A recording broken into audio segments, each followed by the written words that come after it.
I think externally, when you see magic happening, I had a very great example. I don't see Monica anymore here, but about a month ago, we had like a magic experience from an external perspective where a customer of Notion that was recently onboarded to using the product wall to wall at their company, the CEO of the company went on LinkedIn and just posted, "This has nothing to do with Notion.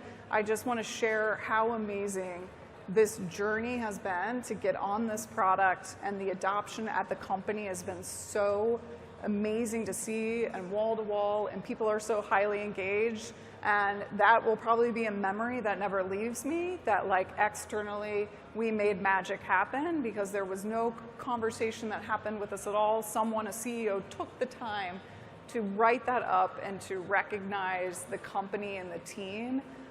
So that to me is magic from an external perspective. I mean, there's no validation like customer validation when it comes to these things. And definitely that little screenshot from LinkedIn goes into that CSM's brag document for a review season, right? Yes. Like, it's like definitely remember this, Erica. For like 20 years. That's right. If I was a CSM, I'd use that. That definitely shows up every time you have an interview question along those things. But there's lots of elements, right? You talked about the clarity of roles, accountability for the team, the joint recognition that the teams show up together.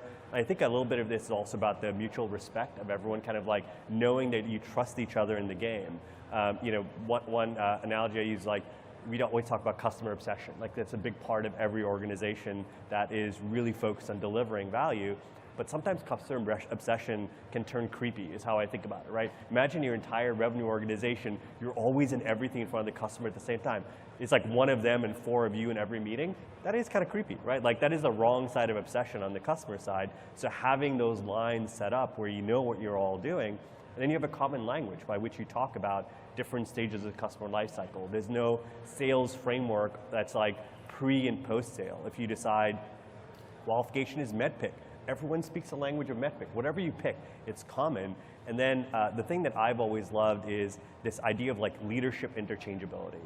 Sort of like, can you walk in the shoes of your revenue peers, right? So as a CS leader, can you actually drive a sales forecast call? If you're a sales leader, can you run a risk review meeting as well as your peers? If you do, that sends an incredible signal for magic happening within the organization itself. So those are some of the things that I look at.